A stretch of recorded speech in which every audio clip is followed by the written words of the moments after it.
Up next is a quick review of Thunder Road Vendetta by Restoration Games. Let me tell you what, Restoration Games, man, you guys got it going on. You go back to the 70s or 80s, find a game that was fun, you give it a modern day board game mechanic twists, and you restore it, and it's fantastic. You did it with Fireball Island, Downforce, Return to Dark Tower, and now Thunder Road Vendetta. It has a real Mad Max vibe to it. What's going to happen is you're going to control 4 cars and a helicopter, and you're going to be taking those cars down the Thunder Road. You're trying to get to Free City, see? And just imagine, Mad Max Beyond Thunderdome? No, let's go with the Road Warrior. Yeah, and you're trying to get there, and of course, all the other cars are armed with guns and they're shooting at you. You're sending a helicopter in, they're shooting at you. There's a ton of different hazards on the roads, and you're just slamming into people. You know what? Let's set it up, and I'll take you through it. All right, so I've set up a 2-player game here. We got Route 60 sticks and the Snake Way. Now I could have put the mud hole, right? And here's a nice thing. On the back of it, there's another scenario for you of the bunker, right? So you got 1, 2, 3, 4, 5. So you got 10 different ways of setting it up, and this is just the base game. Of course, there's expansions that you could use. And we have a little situation here with the blue versus the green. The green is already rolled and has assigned a few of his dice. So what you do is you're going to roll, and then you're going to assign dice.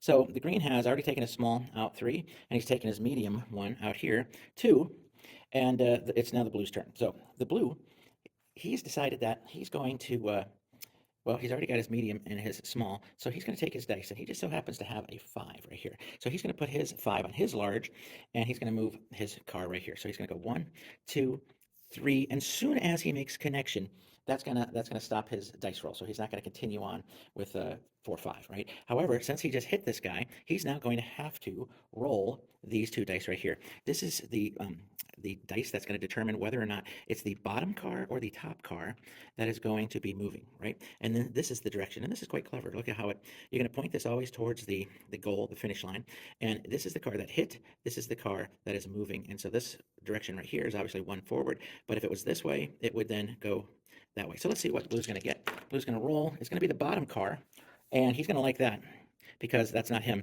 and that bottom car is going to go forward 1.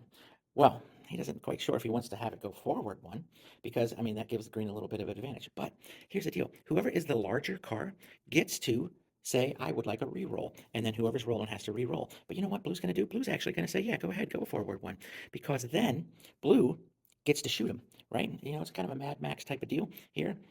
Anytime you have a car that is behind in any of the 1, 2, 3 things that connect to it, right? Anytime you have a car that is allowed to shoot, they can shoot. So that's what he's going to do. He's going to be trying to shoot this little small car. So he's going to take this, right? Here, the MS is the medium or small, medium, large, large, large, and then any. So the small one's a little harder to hit. Let's see what happens. And so it's large. If it would have been a large car, this would have taken damage, right? Oh, I noticed something. I forgot to put the hazards up. So through the magic of movie editing, suddenly we'll have hazards.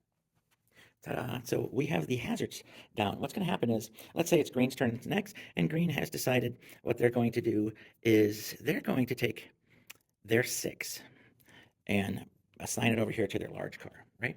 So if he could go 1, 2, 3, 4, 5, and then hits this, what's going to happen is you have to flip over this damage. Now, this damage is not that bad because it's just mud. And since he's already in the mud, he didn't have to worry about that extra because he was on the 6 as it was. Now, had the damage been like, or the hazard been here, and he would have said 1, 2, 3, 4, and he flipped it over, then he would have to count this as a double 5, and then he can continue on because he's not been hit. Now, had he chosen over here, let's see what he would have gotten. Oh, mud again. So it wouldn't have been too bad of a deal. Now, there's a variety of different types of hazards. Like, for instance, this is the oil. If you hit the oil slick, you're going to have to roll this direction dice to see which way you skid out. All right, so he has successfully gone. He's over here, and it's Blue's turn, and that's it. Blue has rolled all his dice. So now what's going to happen is everybody clears their dice, and you roll again. The first player marker moves, and let's say it's Green's turn. So Green rolls all of his dice at once. He doesn't have to assign them all right now, but he's going to think, what should he do? This is Green's turn, and you know what Green has? Green still has, let's say the medium car was only here. So the Green's going to go ahead and, oh, he's going to make a move here. He's going to put a number 2 on his medium car. However, he's going to assign one of these dice over here to his airstrike. You see, because what's going to happen is once per round, when you assign a dice to a car, you can also assign a dice over here. So you have airstrike, and that's any type of dice that you have. You have nitro, which is just a 1 through 3, which gives you an extra 1, 2, or 3 spaces to move. You have drift, which means you can ignore the first slam that you would have had if you hit a car. And then, of course, a 6. You have to have a 6 to repair, because what's going to happen is eventually one of your cars is going to take damage, maybe even 2 damage. And once it takes all the damage, you have to flip it over, and it is no longer able to go anywhere unless it gets hit into. If it gets hit into, of course, it could go wherever. And so we have, so far in this game, there's no damage, but there's going to be some, because the green guy's going to move his medium car, but before he does that, he's going to assign an airstrike. So he moves his helicopter, and he has to put his helicopter on any of the spots that touch this. So he's going to move it right here, and he's going to go and try to give this guy some damage. Now, this is his medium, so we're going to roll this dice again, and we'll see if it hits him. Oh, it's a large. Now, there are 3 larges on this dice, so you're going to be able to hit the large a lot easier. And so that's it. You don't move the helicopter, though, because what's going to happen is, let's say the blue moved his helicopter over here, and if for whatever reason my car ever gets trapped underneath that helicopter, and that's where it stays, it is destroyed. But you can go 1, 2, 3, 4, 5, or whatever. You can move through it. You just can't stay there, right? Okay, so this guy does not take any damage, but he now gets to move. So he decides, you know what I'm going to do? I'm going to hit him. Boom, so he hits him. Now, it is a medium versus a medium, so there's not going to be any type of re-roll on this. So they're just going to roll and hope for the best. Ooh, it is the top car, so that's actually not so great for green. And he gets thrown, here to where the hazard is. So he has to take whatever this hazard is, and this hazard is, oh no, a mine. So he gets damage. So what's going to happen is he's going to pick from this stack of damage tiles, and there's a ton of them.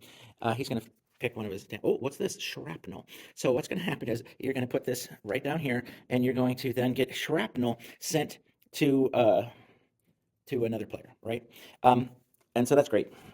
Let me show you some other things. You got skid, where he skids. If it would have been this, he would have skid down into this damage. Let's pretend it was. And then or this hazard. And then, oh, here's a wreck. So if he would have skidded, he would have came here to the wreck. And then what would happen is you're going to get this little wreck of a car. Isn't that hilarious?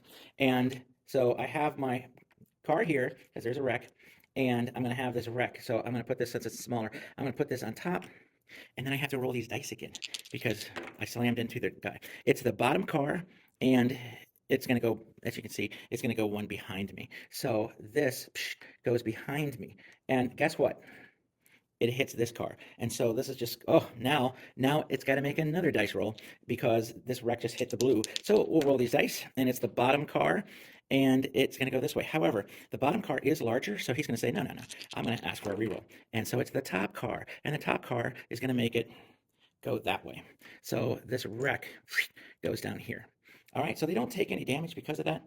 And it was green's turn, and green hit something here, so he can't continue rolling. And he can't shoot anybody because these are the areas that he would be able to shoot. So that's it. Green's turn is over. So now it's blue. So blue has decided he's going to do the same thing. He's going to move this medium car, but before he moves it, he's going to call his airstrike in. So he's going to do a little airstrike, a little damage to this guy, and it's the medium, so he rolls, and again, it's the large. Like I said, it's going to be hard. So he's like, okay, all right. And so he just so happened to have, say, a 4, and so he's going to move. And since this damage is already going, he's going to go 1, 2, 3, 4. Now, because he was on all of the concrete, he actually gets to roll this bonus die, and he's going to roll that, and he's going to get an extra space to move. Now, this goes 1, 2, and a 3. And it only is if you are in this area. If you go in the mud, it doesn't count. You can't use it then, right? All right, so basically what you're doing is you are racing to get to the end. However, if all of these cars, let's say a lot of these cars, get over here towards the end, right? And there's a car, and he's about to make it over. Well, the game's not over because you actually have to have one of your players be totally dead, right? And it's not gonna take too long to make him totally dead, especially if you can slam a car into one of these impenetrable or impassable areas, because that destroys him. Or if you can hit a car and it goes off the road or off the map itself, then it's gone. So what's going to happen is you remove this little piece, and you're going to add a new one. So we're going to add right here the bunker. So what's going to happen is this gets added, but the other one gets taken away. So let me take off my helicopters. So this one right here, this gets taken away. And here's the deal. Do you see how there's cars on it? These guys are dead. They're gone, right? This gets moved back. this gets added, right? So let's say there was white was also going, but white, all his cards were on here, and now white is totally dead. Well, if white is totally dead, then what's going to happen is you have the end in sight. So instead of seeing stuff in the distance, you actually flip it over, and it is the free city, and that's our goal. So we put that right there, and it's whoever first to cross the finish line wins the game. All right, so that gives you a little bit of an idea of what the game's all about. Again, I tell you what, this is a fantastic game. There are expansions for it that you can buy. I was playing, my first time playing with us, we were playing with the expansion where your car can catch on fire. And I was about to win the game. Somebody else had already died, all their cars were blown off the map. And all I had to do was go about 3 more spaces and I could win the game. But I was also on fire. And they have a special die that you have to roll. And one of those dice means your engine blows and you're gone. You're dead. Your car's toast, right? There is no repair for you. And so I had that, 17% chance of losing the game, or whatever the math is, of winning the game, because I had a nice fat dice of 5 and I could have crossed that finish line. Sure enough, I rolled the skull on fire, right? And I was dead. That was it. So the next player was able to get across the line. Good for him. Anyway, so there you go. Great game. Highly recommended. Hope that you purchase it. Restoration games, you know what you should do? Find that game from the 70s, Stay Alive. The marbles, and you pull the little pins and they fall out, right? I love that game. If you could restore that somehow with a modern twist, I'd buy it.